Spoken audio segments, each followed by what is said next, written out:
it. So the people of Tehran and other cities are experiencing very viscerally the impact of this war and the targeting as it changes. And so many of them are on the road as well, and yet they're limiting now, I think, petrol and where you can get more supplies. But also, where are they going, these?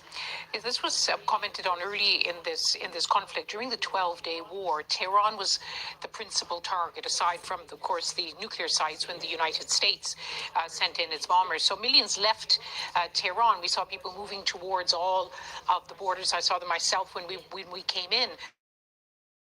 One of the border crosses in Turkey. But this time, as a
ground to do that, but they want the Iranian people to rise up and topple their government. Well, there is no sign of that happening at the moment, and we've heard Iranian officials, including the president, sounding defiant, to be honest, saying this is galvanizing the country. There is no doubt that militarily Israel is winning this war. It is far superior.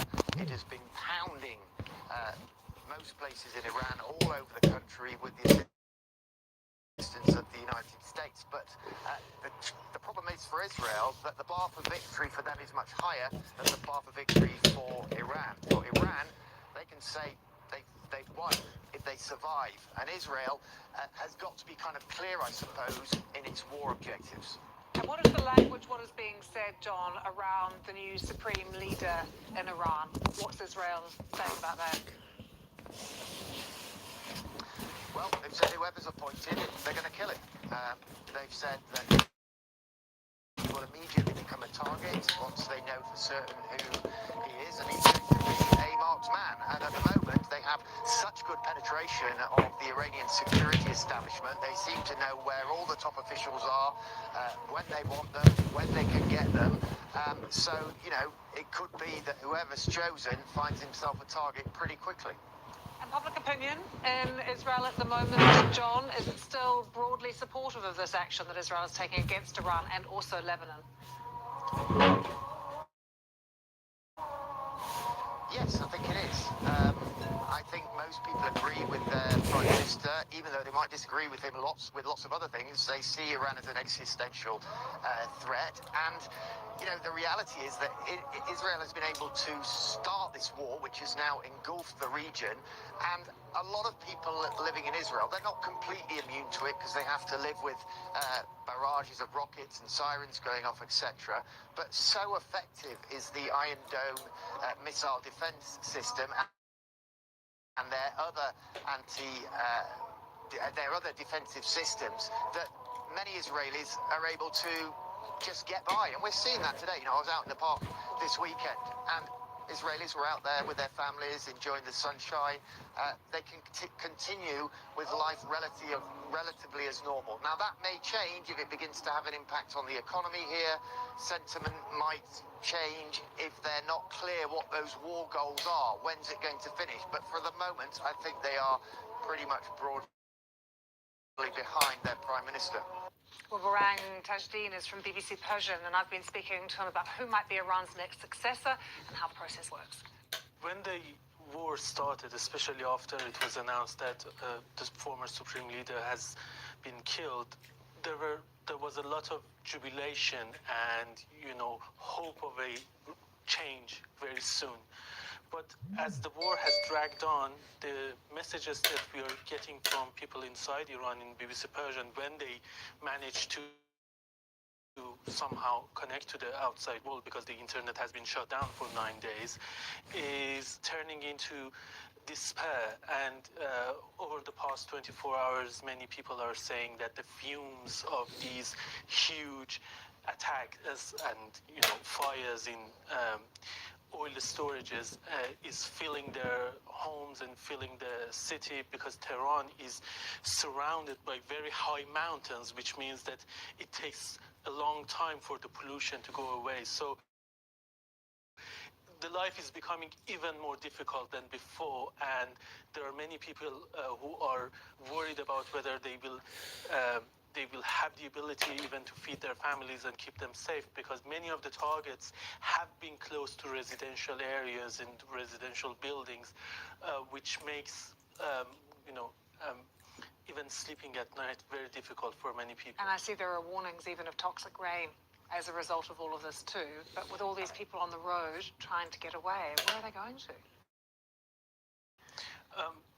Yeah, that's a very good question, because at the same time we are hearing the reports of, you know, shortages of petrol and maybe even some fuel courts are stopping, you know, supplying the petrol, because again, we had 5 huge fuel storages around Tehran and, you know, a nearby city set on fire after the attacks. So that is a worry, and the government is trying trying to reassure people that they don't need to worry about petrol. It's going to be in abundance, but they just need to keep their consumption as low as possible. The UN's humanitarian chief has warned of a growing civilian crisis across the Middle East 1 week into the war. Speaking to the BBC's Laura Koonsberg, Tom Fletcher called for cool heads to prevail in the conflict. This is a moment of grave, grave peril right now. We're seeing a lot of unintended consequences to this military escalation, and across the region we're seeing an impact on massive impact on civilians, hundreds of thousands displaced, needs rising very, very fast. But we're also seeing secondary impacts on places like Afghanistan, Pakistan, where needs were already great and where more people are being displaced. And then, of course, I have to worry about this as well. We're seeing all the other crises, South Sudan, Ukraine, slipping even further down the list. So I'm really worried at the moment. We are seeing right now this sustained attritional attack on the rule of law, on the institutions like the UN that are designed to prevent this kind of conflict. We've all got to take a deep breath. We need cool heads to prevail. We've got to step back from the brink right now. But is anybody going to listen to that call when you have an American president who said publicly, I don't need international law, when you have Iran having ignored the pleas of the international community for years and years? Is anyone listening to the United Nations? I fear they're not listening as much as I wish they would. We're in this sort of strong man moment right now, muscular geopolitics, people resorting far too soon to weapons, guns, warfare, rather than these institutions that we've built up with patience and at such cost, because after the Second World War we realized the danger to common humanity if we don't have these places where we can actually settle our differences peacefully. Right now, we're not being heard, we're not being listened to. Our job is to keep shouting loudly, to keep speaking truth to power, and keep demanding protection of civilians and accountability for those behind the violence. What would your message be to the UK Foreign Secretary this weekend? My message to the UK Foreign Secretary, as to all governments, is stand up for international law, back humanitarian action, back our efforts to reach the hundreds of thousands of people who need help right now, in addition to the millions globally who we're already trying to reach, and try to bring people back to the table, try to bring people back to consensus and to the institutions that were built to prevent wars like this. Well, here, the Foreign Secretary, that Cooper, has defended the Prime Minister's handling of the war, saying that the UK's national interests are not always the same of those of America. Overnight, Donald Trump adding to his criticism of Sir Keir Starmer's decision not to join the initial strikes on Iran by suggesting the US no longer needed the naval ships that Britain is poised to send. Here's our political correspondent, Damien Grammaticus. Can I present the letter from the King? Thank you very much.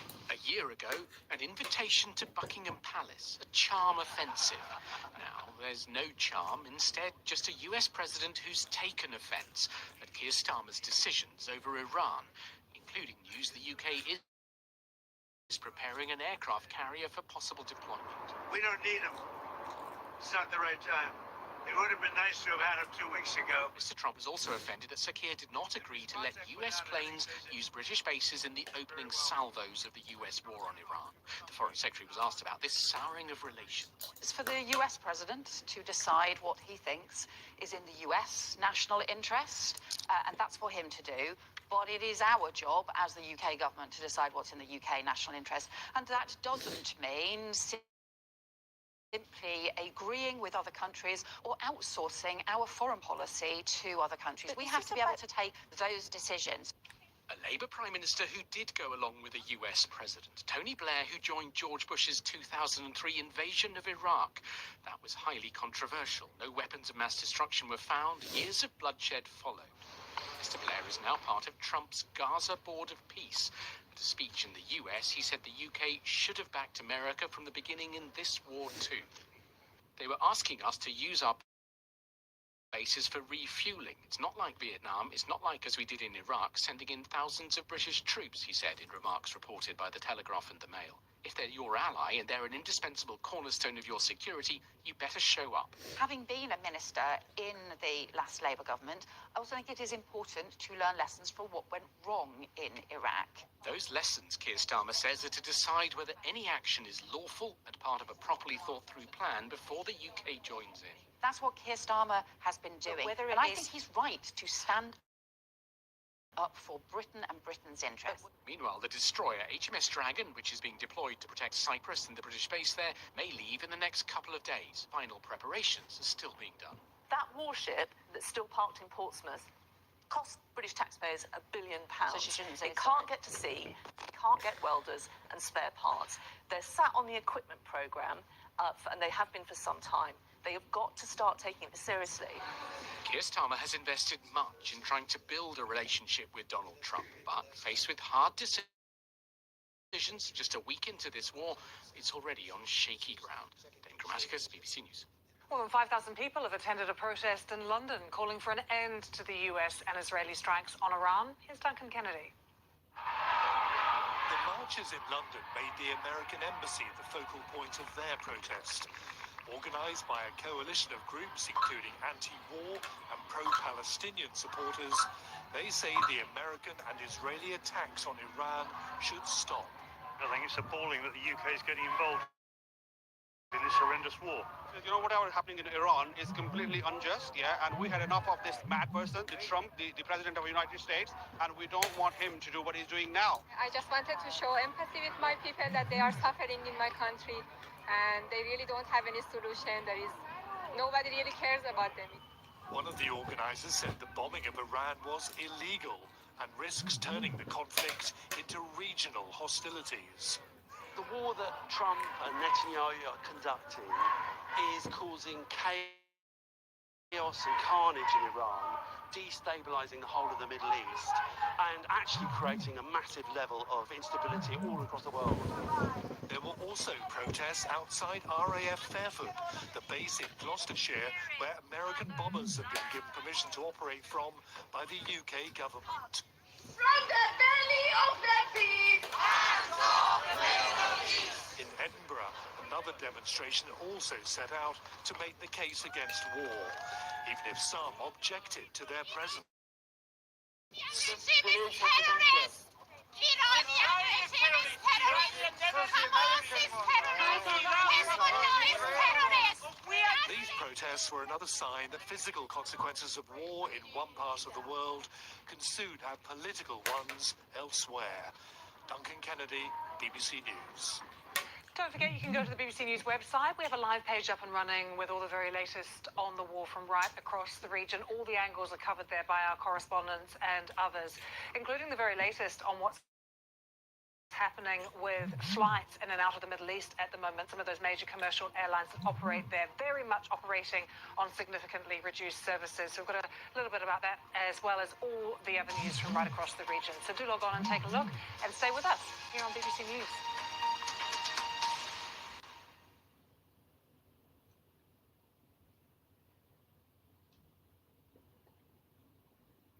You're with BBC News Live as we continue to bring you the latest on the US-Israel war with Iran. These are live pictures from Portsmouth and the British aircraft carrier, the HMS Prince of Wales. It has been placed on advanced readiness, with its crew being told they must be prepared to leave in 5 days. Before this, the ship's notice to sail was 14 days. Now, overnight, President Trump hit out at Prime Minister Keir Starmer in a social media post on his Truth Social platform, saying the US did not need the UK's aircraft carriers to win its war with Iran. This is what he wrote. Just read a part of it. He said the United Kingdom, our once great ally, is finally giving serious thought to sending 2 aircraft carriers to the Middle East. Mr. Trump goes on to say, that's okay, Prime Minister Starmer, we don't need them any longer, but we will remember, we don't need people that join wars after we've already won. Here's Tom Simons with further analysis on what Mr. Trump has been saying. Well, it is certainly true that the HMS Prince of Wales aircraft carrier is being readied for potential deployment. It normally takes 14 days to get that vessel up and running and out onto the sea for a military deployment, and that has been cut to 5 days. So that is true, and this is really looking at what Trump said factually at this stage. He said that the UK was considering sending 2 aircraft carriers to the Middle East. In fact, the other UK aircraft carrier, HMS Queen Elizabeth, is in Scotland having a refit, so it doesn't seem likely that that will be sent anywhere anytime soon. And it could get to the Mediterranean, the Prince of Wales aircraft carrier, within at least 6-7 days. It's about 3,000 miles. The range is about 500 miles a day. But the other thing to say is that Britain already has what is often described as an unsinkable aircraft carrier in that part of the Mediterranean.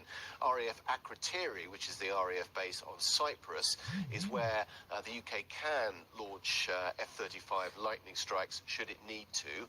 And that really raises the question of how much of what Donald Trump is saying is actually correct at this stage.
This is BBC News, the headlines. Iranian clerics claim they've elected the successor to the late Ayatollah Khamenei, who was killed last weekend.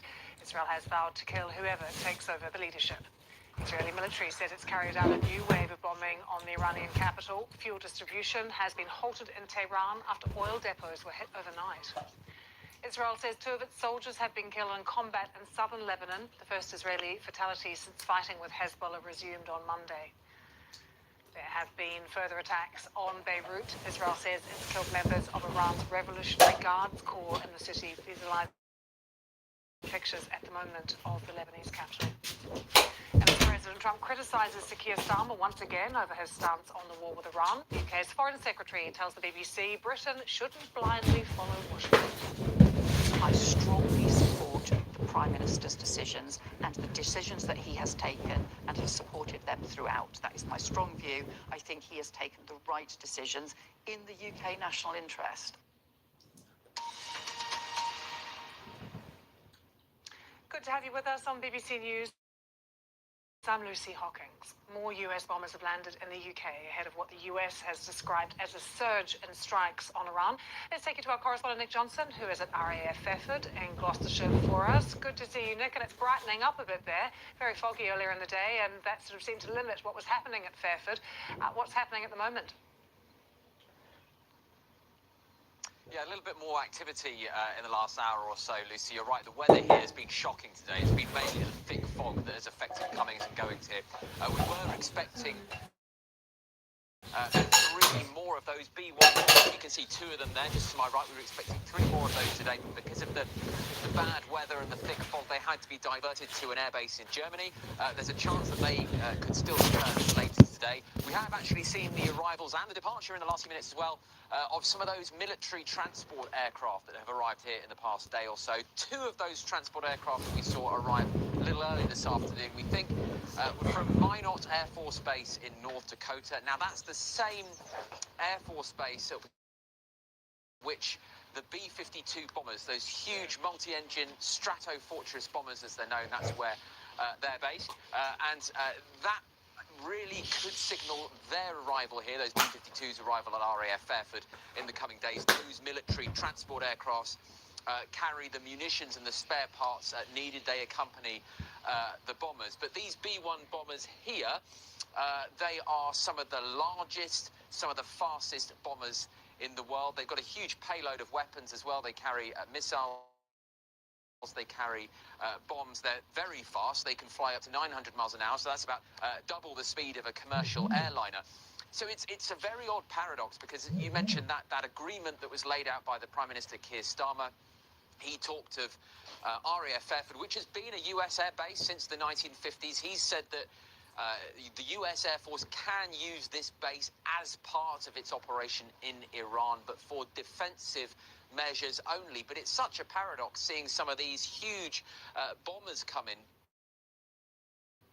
very offensive in nature and in appearance, but the iteration, of course, from the government is that this base is to be used for defensive reasons only. Nick, thank you. Well, Foreign Secretary Cooper has been speaking to the BBC's Laura Kuenssberg this morning, and when pressed on whether the UK-US special relationship is in trouble, the Foreign Secretary said the countries work closely together on a range of issues and will continue to do so. She also said that Prime Minister Keir Starmer is acting in the national interest, adding that it was important to learn lessons from what went wrong during the Iraq War. Let's have a listen to what she had to say. Well, the job of the British Prime Minister is to take decisions in the UK national interest, not in the interests of any other country, but in the UK's national interest.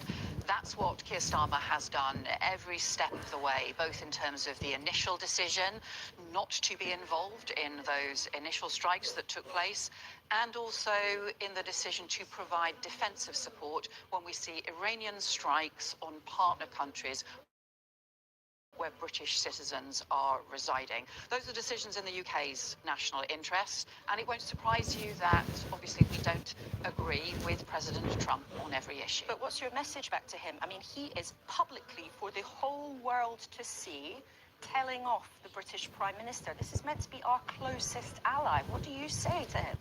Well, again, I would say that this is about what's in the UK's interest. It's for the US president to decide what he thinks is in the US national interest, and that's for him to do.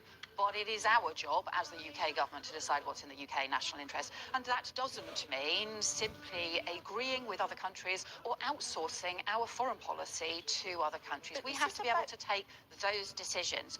Of course, we have a long, deep, important security partnership with the United States, but we also have some issues where we disagree in the British interest. But we've seen these pictures here of President Trump and Keir Starmer laughing and joking as they did in the Oval Office, the King handing over this invitation to come and have tea with the King. This is a public and serious spat between the Prime Minister and the man who's meant to be our closest ally. Well, you'll forgive me that I focus on the substance rather than on social media posts, and I've learned this long enough to know. So should we ignore him? Should we just ignore the social media posts? says? If you follow every single social media post, you spend an awful lot of time doing social media posts in response. Well, the president seems to spend a lot of time doing social media posts. So should we ignore it? I think the substance we should concentrate on is what is the right thing to do. There is obviously a very serious conflict now underway in the Middle East, in the region, and we've seen these strikes continuing from the Iranian regime on so many different partner countries. It's why we're providing the Typhoons, the F-35s, the jets to the region, and air defences, strengthening air defences as well. It's also why we're working immensely hard to help British citizens return home from the region despite all of the airspace and restrictions that are in place at the moment. It's that substance I think we should focus on, because that's the most important thing to the UK. But the relationship between leaders does matter, does it not? And in fact, the government has been highlighting how good a relationship Keir Starmer has with Donald Trump for many months, telling us that only Keir Starmer has been able to get such a good deal with the Americans because he's got a personal relationship. That seems to be in trouble. Do you deny their relationship's in trouble? Well, of course, our countries work closely together, and of course, the Prime Minister works closely with the President on a whole series of issues. He must You're be right. furious about There's this. issues around the tech partnerships, around trade, on a whole series of different things, as well as our ongoing security partnership will continue to do so. Doesn't the evidence suggest, though, that actually Donald Trump might have a point? And your former leader, Tony Blair, also told an event this week that actually the UK should absolutely have been alongside the US from the start. Well, I know there are some people in politics who think that we should just unquestioningly agree with the US, whatever. I know there are also some people in politics who think that we should never agree with the US and we should never go along with anything, any joint action. What I just think Tony neither Blair, of those your things. former leader, this is my point. You were a to minister him. in his government. Yeah, What would you say to him? This is my point to him. I don't understand there are people who think we should just unquestioningly do so, and that I just think is not in the UK's national interest. I also think, having been a minister in the last Labour government, I also think it is important to learn lessons from what went wrong in Iraq, and to recognise whether that is about ensuring that the purpose for any action that the UK becomes a part of, and just recognising that all of our decisions need to be about what is right for British citizens and in the UK's national interest. No other country would say, look, we want to just outsource our foreign policy. Everyone would say that actually what you need to do is to take decisions ourselves. That's what Keir Starmer has been doing. And I think he's right to stand up for Britain and Britain's interests. But whether it is Donald Trump or Tony Blair or other people whose assessment you might not agree with, is there not a point that the UK has responded slowly here? You know, 7 days ago, the Defence Secretary sat in that chair and told everyone watching that the UK was not involved and was not involved in these strikes. By the end of that day, the Prime Minister had popped up and said, oh, actually, America can use our bases. And if anybody really wants evidence of the slowness of response, you were told that this attack was likely weeks ago, and the ship that's meant to protect Cyprus, HMS Dragon, is, as we speak, still in the dock in the United Kingdom. You have been slow, have you not?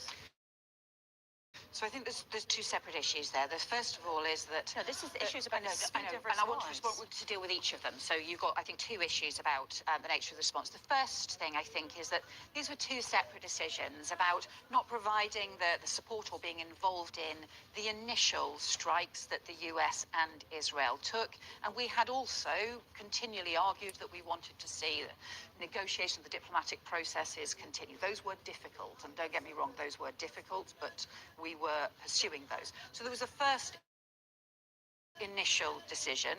Then, once we saw the reckless nature of the Iranian response, which frankly shocked all of the countries across the Gulf who are now being targeted, I mean, they were shocked by the nature of the Iranian reaction, then it was right to respond to that targeting by Iran against partner countries. There was a second question that you asked, though, about the military response and the nature of the defensive response. So I think, as the Defence Secretary told you last week, we had actually pre-deployed fighter jets, Typhoons, and F-35s, air defence radar to the region, to Cyprus, and strengthen support in Qatar, including... The ship to protect Cyprus is still in the dock in Portsmouth. Well, the most important... Still there. The most important thing, I think, has been that those fighter jets that are already in operation, and the 400 additional personnel that we pre-deployed before this conflict started. Since then, since the conflict, you're right, we are preparing HMS Dragon to go to the region. And we've already now deployed additional Typhoons, additional Wildcat helicopters on air defences as well. HMS Prince of Wales, are you sending the aircraft carrier to the region? So I won't comment on further operational well, you issues. Well, you just talked about some operational But there's the decisions details. that have been taken. I'm telling you about the decisions that have been taken that are in place. Obviously, you'll also may be aware that as part of the Munich security speech, the Prime Minister announced the carrier strike group would be heading to the High North. There are obviously a range of security issues we face. So, well, the war with Iran is being felt Right across the region in Lebanon, it's been targeted again by Israeli missiles, with Israel saying it is attacking Hezbollah strongholds. But it's resulted in the deaths of nearly 300 people, and many more are on the move as well, trying to escape. Jim Muir is the BBC's former Middle East correspondent. He has spent 5 decades covering the region and says that civilians in Lebanon are feeling the tension following Israel's evacuation order for most of the south of the country. Well, we have that thing last night where a hotel in an area called Raushi, which is a kind of seafront area, quite close to the southern suburbs where Hezbollah hangs out, but not that close. And it was seen as being, you know, a hit on Beirut itself rather than the suburbs.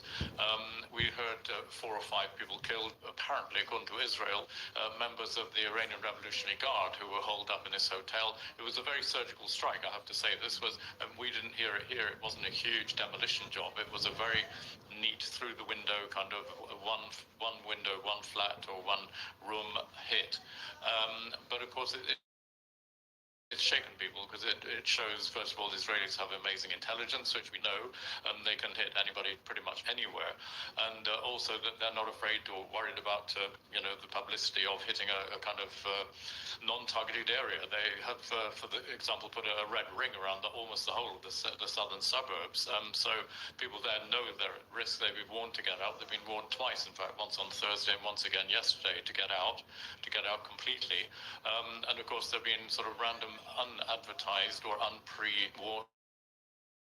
pre-advertised Israeli strikes on those suburbs. So this was seen as a bit out of line, as it were, but just a warning of just how powerful and all-present Israel is. Yeah, and so much of the south of Lebanon have these evacuation orders in place as well, and all these people on the road. Sometimes they don't even know where they're going to, Jim. But how worried are Lebanese people today, you know, about what the future could hold? What's the anticipation there of what's next? Well, the fear is that Israel is just going to go all out to get Hezbollah root and branch everywhere. In other words, chase it wherever it can find it. And this has caused huge anxiety because, for example, you've got something like perhaps 500,000 more people from Hezbollah-influenced areas, almost all of them Shia, mainly Shia, moving into other areas. And this causes anxiety. It causes you could call sectarian friction, if you like, but also fear, because there's always a fear that there'll be Hezbollah operatives mixed up with them. They might be hit because the Israelis seem to know everything about everybody, and therefore there may be a lot of other people killed at the same time. So it's causing a lot of tension. When Israel warned the people of the southern suburbs to get out, it said, we'll let you know when it's safe to come back again. Well, people are wondering whether they're ever going to be able to go back again, and whether this may not be the beginning of a big demographic shift in the country's makeup. That's just one of many anxieties playing on people's minds at the moment. And how about the public criticism of Hezbollah, Jim? Is that growing?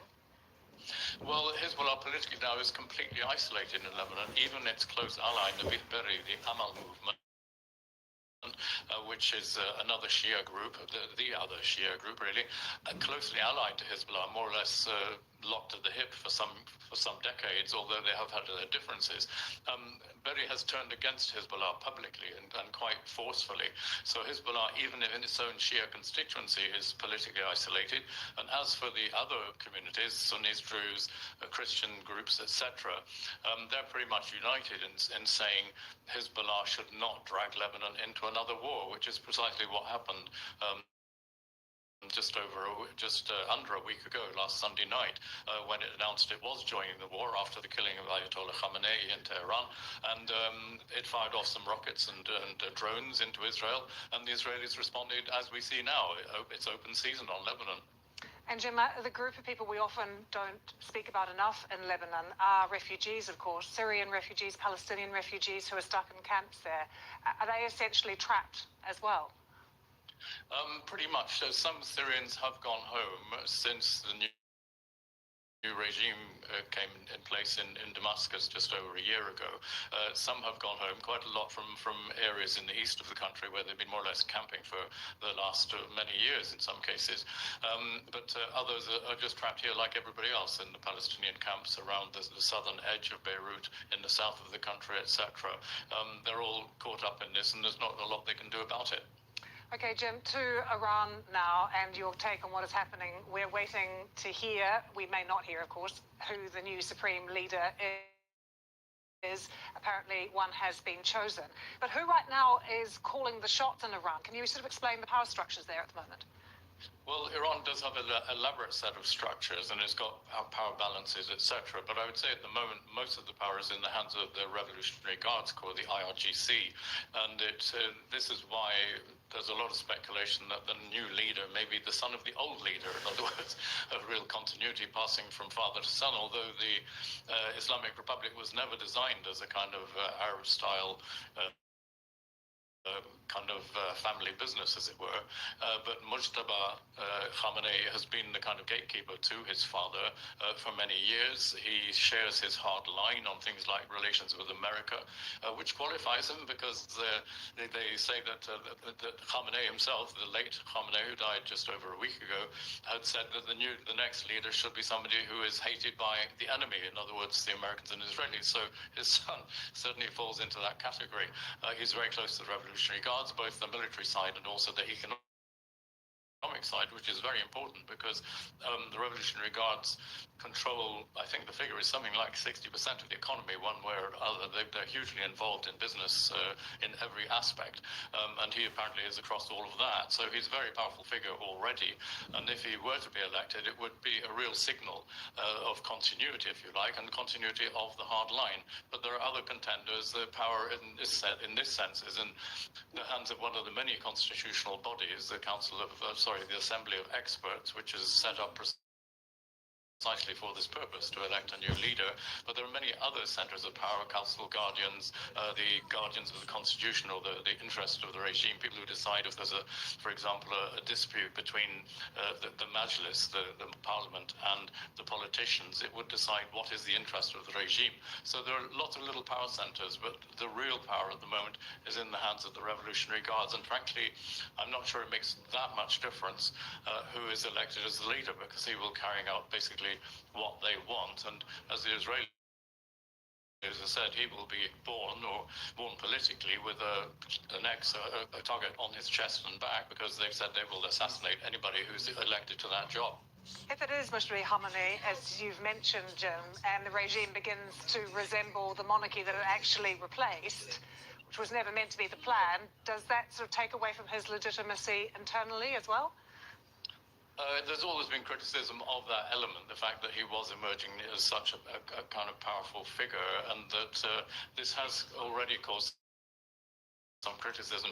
I don't think in the current circumstances it would actually make that difference, to be honest. I mean, he's not going to be, it's not like he is a kind of leading cleric, for example. I mean, Ayatollah Khomeini, the leader of the revolution back in the old days, back in 79, he was a proper Ayatollah, and he was a man who could claim to be a direct line from God to man, as it were. But Khamenei, who was killed last week, was not a senior cleric. He was only a Hujjatul Islam, which is a rank down from Ayatollah. People ended up calling him Ayatollah, but he wasn't an Ayatollah when he took office, and neither was his son, who's also only a Hujjatul Islam. But as I say, I don't think at this stage it's going to matter all that much who is actually there, because the people calling the shots are the Revolutionary Guards. Obviously, he will guide them, as it were, but agree with them and so on. But they are the ultimate power at the moment, and I think they are destined so to be for certainly as long as this conflict goes on. Jim, it's so difficult to know what's going on in Iran, of course, with the internet blackouts and the communication. And we had our wonderful colleagues from BBC Persian who keep us across things as much as they can. But what is your sense about whether you think people will, as President Trump has asked them to and others, that people will rise up again?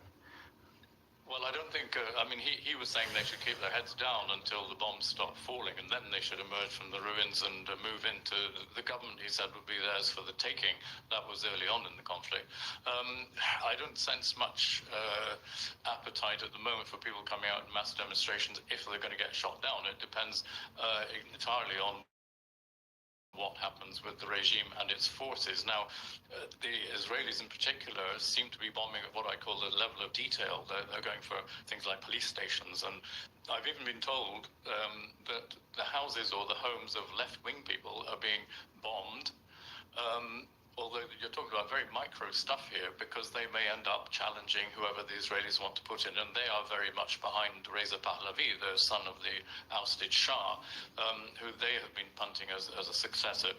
Trump doesn't seem so very keen on that. He says he wants to have a big say in who is the next leader, sort of assuming in a way that the regime will somehow be there and that structures will still be there, as happened in Venezuela.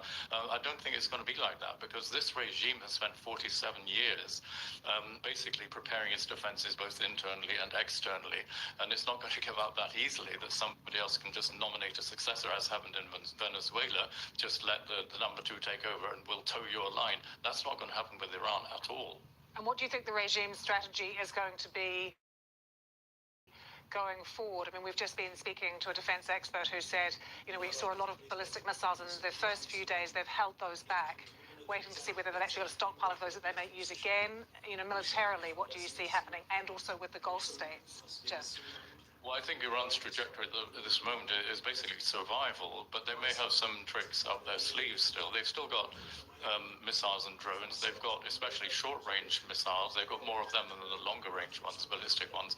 And they've taken, today there's quite an important development, because they hit the water desalination plant in Bahrain, which is really like the lifeblood. I mean, once you start knocking out water supplies, that could get very serious.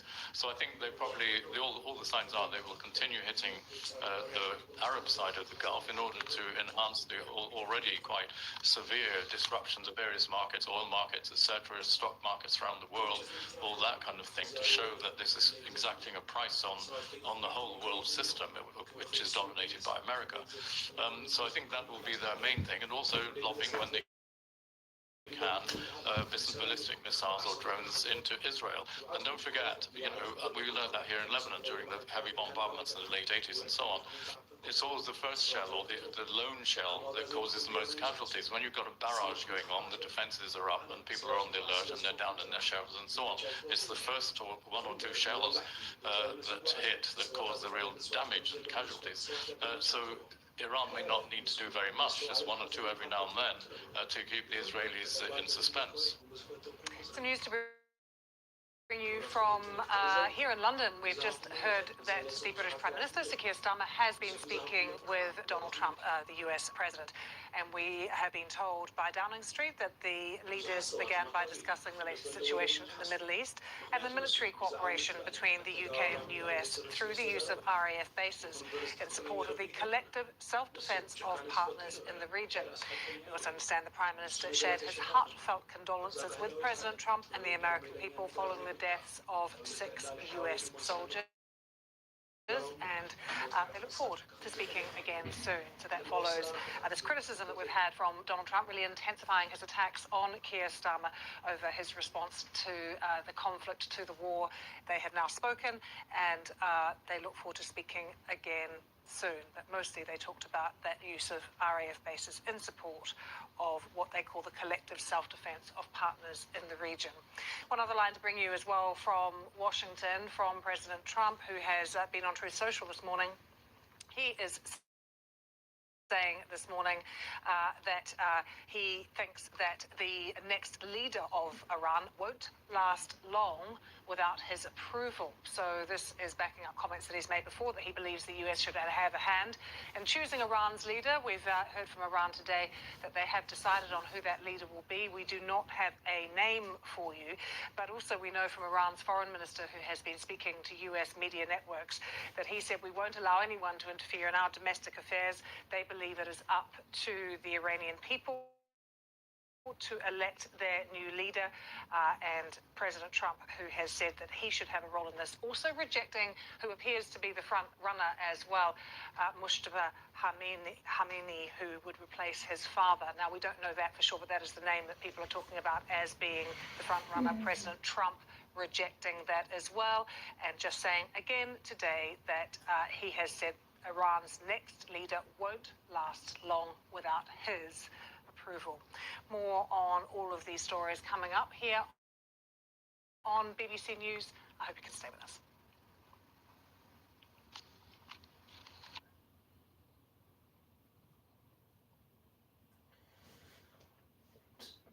Well, the Foreign Secretary Yvette Cooper has defended the Prime Minister's handling of the war, saying that the UK's national interests are not always the same as those of America. Overnight, Donald Trump added to his criticism of Sir Keir Starmer's decision not to join the initial strikes on Iran by suggesting the US no longer needed the naval ships that Britain is poised to send to the region. Here's our political correspondent, Damien Grammaticus. I present a letter from King. Thank you very much. A year ago, an invitation to Buckingham Palace, a charm offensive. Now, there's no charm, instead just a US president who's taken offence at Keir Starmer's decisions over Iran, including news the UK is preparing an aircraft carrier for possible deployment. We don't need them. It's not the right time. It would have been nice to have had them 2 weeks ago. Mr. Trump was also offended that Sir Keir did not agree to let US planes use British bases in the opening salvos of the US war on Iran. The Foreign Secretary was asked about this souring of relations. It's for the US president to decide what he thinks is in the US national interest, and that's for him to do. But it is our job as the UK government to decide what's in the UK national interest. And that doesn't mean simply agreeing with other countries or outsourcing our foreign policy to other countries. We have to be able to take those decisions.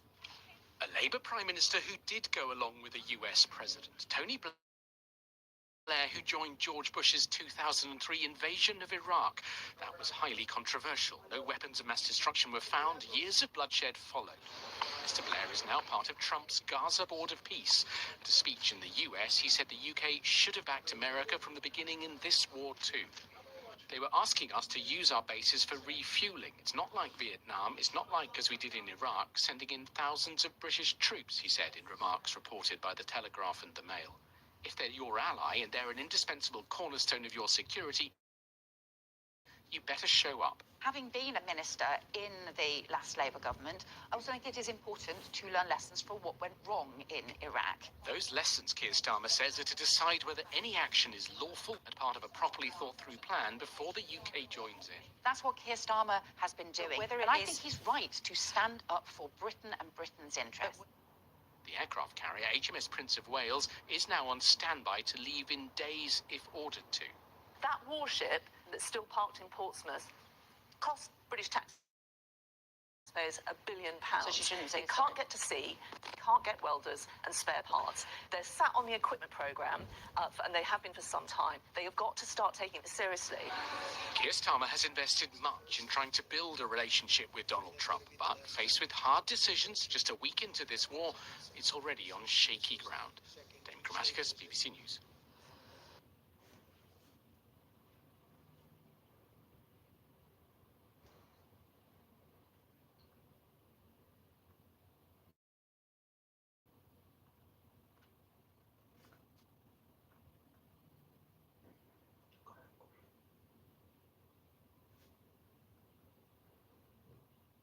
Live from London, this is BBC News. Iranian clerics claim they've elected the successor to the late Ayatollah Khamenei, who was killed last weekend. Israel has vowed to kill whoever takes over the leadership. The IDF says it's carried out a new wave of bombings on the Iranian capital. Fuel distribution has been halted in Tehran after oil depots were hit overnight. Israel says 2 of its soldiers have been killed in combat in southern Lebanon. The first Israeli fatalities since fighting with Hezbollah resumed last Monday. A huge fire has engulfed the Kuwaiti Interior Ministry after a missile and drone attack, one of the latest sites to be hit by Iran's retaliatory strikes in the Gulf. Further attacks too on the Lebanese capital Beirut. These are live pictures from there at the moment. Israel says it's killed members of Iran's Revolutionary Guards Corps in the city. And as President Trump criticises Sir Keir Starmer once again over his stance on the war with Iran, we are learning that the 2 men have spoken in the past few hours. And we've also heard from the UK's Foreign Secretary telling the BBC that Britain shouldn't blindly follow Washington. I strongly support the Prime Minister's decisions and the decisions that he has taken and have supported them throughout. That is my strong view. I think he has taken the right decisions in the UK national interest.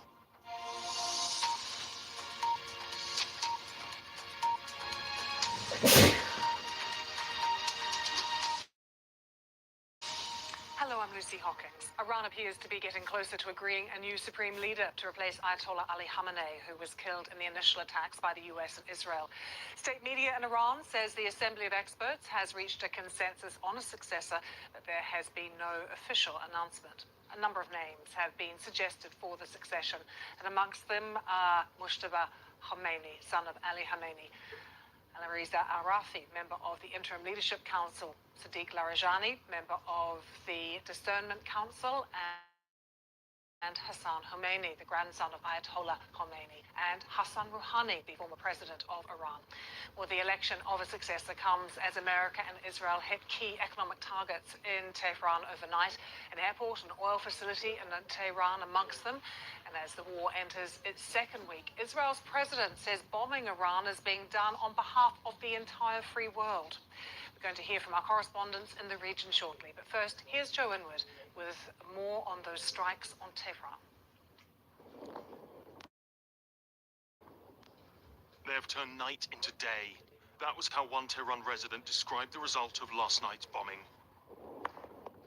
The US and Israel targeting Iran's oil industry in what seems to have been a concerted attack on the country's economy. Rivers of fire running through the capital as the impact spread. Gasoline has poured into the ditches, the man filming says. Shops and homes are on fire. Israel has continued to release its own footage of this war, more sanitized than the view from street level. The country's president told the BBC that the war still has a clear plan. What we are aiming for is very clear objectives. One, Iran cannot have nuclear capability, and they were rushing again to that capability. Number two, their long-range missiles. It's also a golden opportunity for the people of Iran to rise up and bring change. We leave it up to them. Across the Gulf in Kuwait, a high-rise tower burns amid waves of drone and missile strikes. Iran's strategy is to spread the chaos to American allies, putting diplomatic and economic pressure on the US.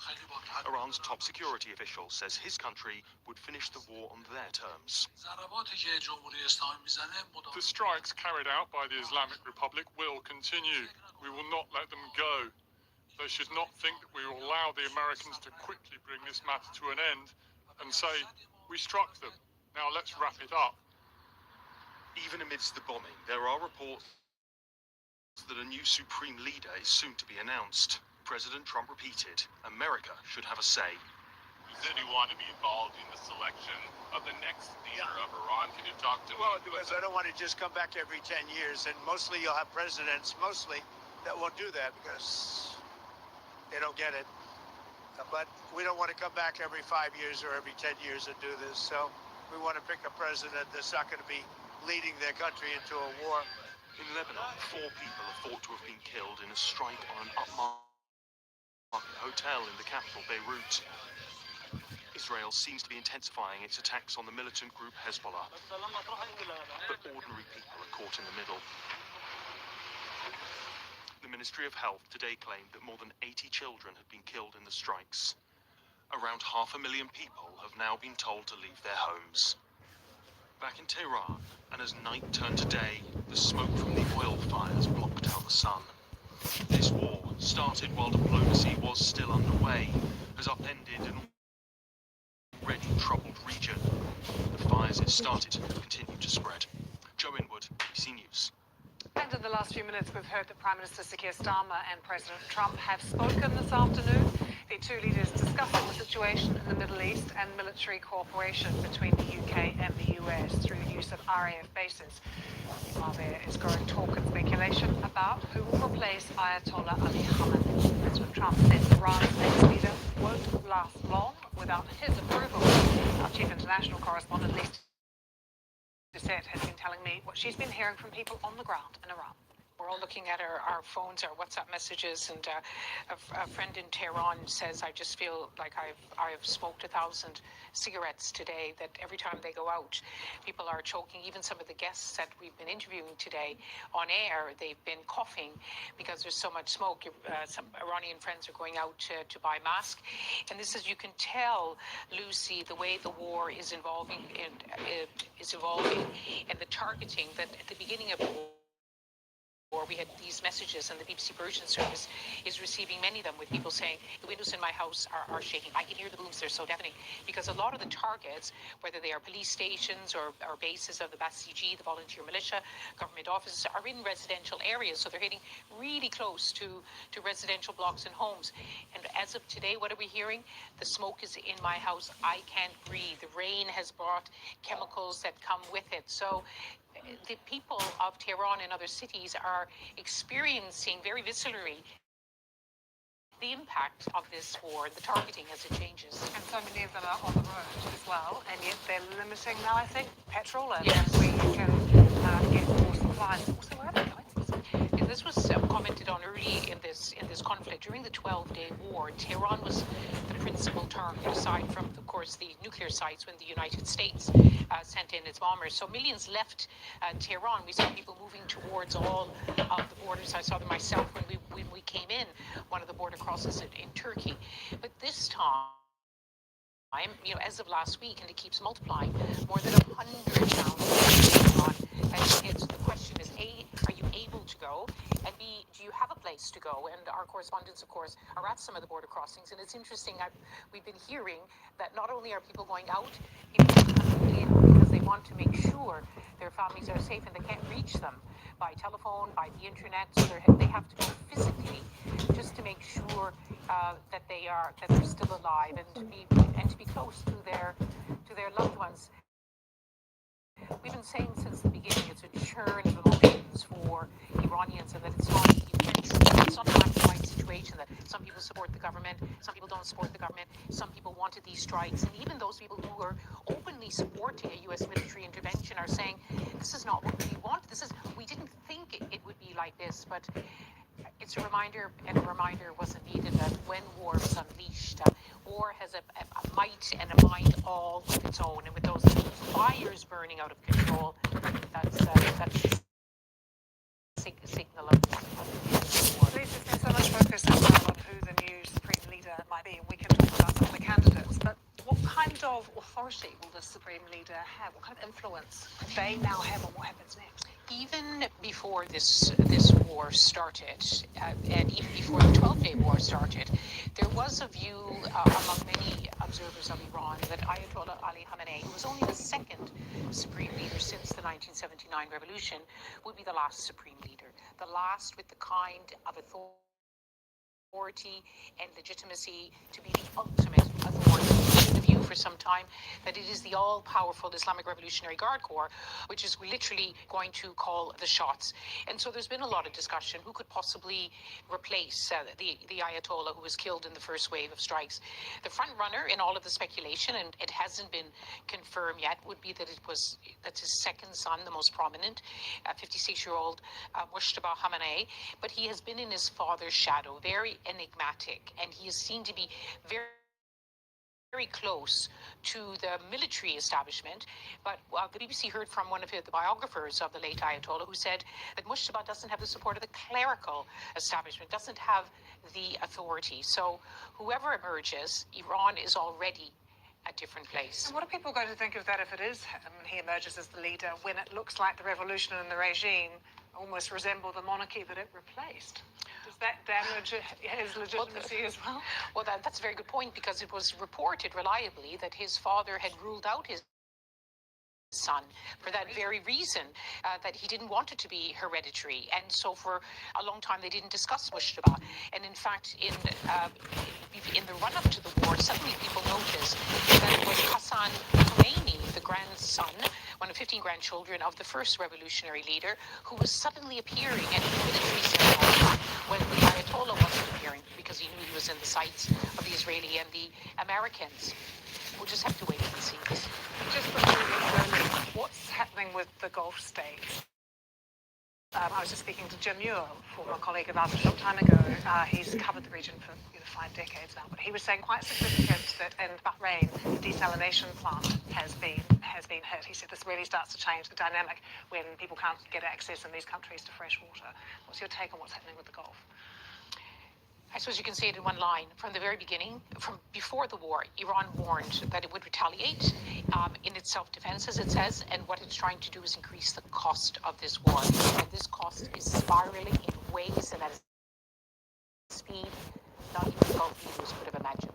Thanks to sit there. Well, I'm joined now by Ali Fatullah-Najjar, who is director at the Centre for Middle East and Global Order. Ali, good to see you.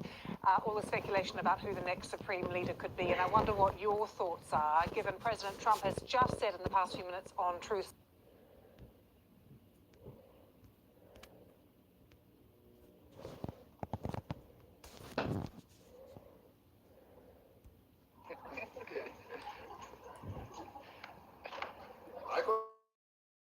ኣይኮነ ናብዚ ሲ ኣብ ኣሜሪካ ኣብ ሱዳን እኳ ሸገረና ናብ ሊብያ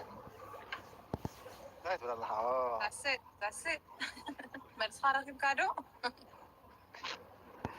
ያ ዳርጋ ረኺበ እያ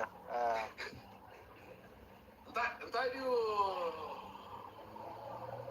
ኣስከዓርከ ያ 2008 ሲ ንታክሲ ንጓልና ሓደ ነይሩ